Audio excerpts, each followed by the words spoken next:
ធ្វើតាម node នេះបានជាដំបូងយើងត្រូវតែមានHTTPD server download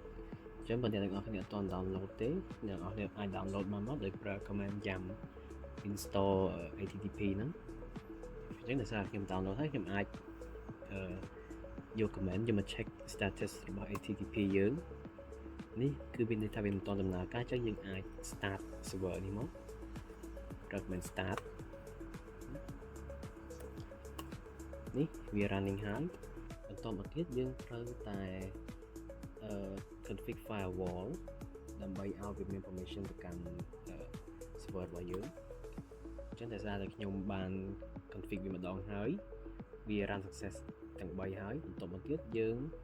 ទៅ host web server របស់យើងដោយអាច search បានទៅកាន់ domain name អញ្ចឹងជាដំបូងយើងត្រូវបង្កើត directory មួយមកហើយយើងអាចដាក់ឈ្មោះwebsite របស់យើងបានឥឡូវខ្ញុំដាក់ថា web 2 អញ្ចឹងមកដោយសារខ្ញុំមាន web 1ហើយនេះហើយយើងត្រូវតែឲ្យ permission ទៅកាន់ directory របស់យើងហ្នឹងដើម្បីឲ្យវាអាច access បានចូលដាក់ web 2 មកនេះយើងអាច set permission វាបាន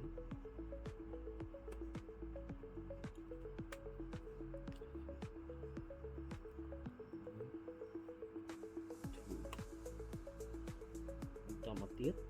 យើងអាចទៅសេ element ឬមួយក៏ទៅសេអ្វីទៅកាន់ website web 2 របស់យើងមកដើម្បីឲ្យវាមានអ្វីនៅក្នុងហ្នឹងពេលដែលយើងតេស្តវាយើងអាចឃើញវាបាននៅលើ browser របស់យើងយ៉ាងនេះខ្ញុំគ្រាន់តែទៅសេវាថា welcome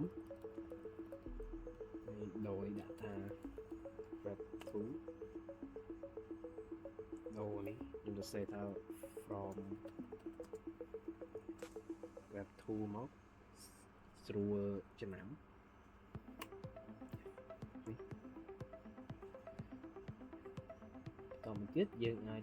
ទៅ config ទៅលើ file សិន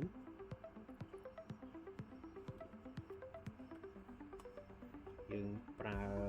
vim ចូល ECTT THP មកហើយ config d បាយឈ្មោះដែលយើងចង់ config នេះមកហើយយើងគ្រាន់តែ copy បានសេហើយ copy path នៅកន្លែងមកជាដំបូងយើងវាយថា virtual host ហើយយើងទៅដល់ port ទៅឲ្យវាអញ្ចឹងនេះខ្ញុំបានឲ្យវាកាន់ទៅលើ port 81ដោយសារ port 80ខ្ញុំបាន host ទៅលើ website មួយ web មួយទៀតតោះមកយើងដាក់ឈ្មោះ admin server admin យើងអាចវាយបានឬមកយើងដាក់ IP address របស់យើងក៏បាន document root គឺជាកន្លែងដែលវាអាចទៅយក resource បានដូចជា HTML file យើងអាចដាក់វានៅក្នុងនេះ update HTML មកដាក់វានៅក្នុង directory h2.com របស់យើងវិញហ្នឹងហើយនេះជា server name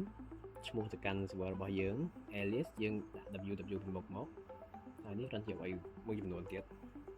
ពេលហើយយើង save ចេញមកបន្ទាប់មកទៀតនោះយើងអាចឆែកយើងអាចទៅមើល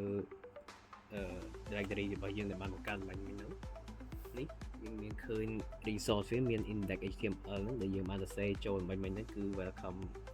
from web 2 ហ្នឹងពេលដែលហើយអស់យើង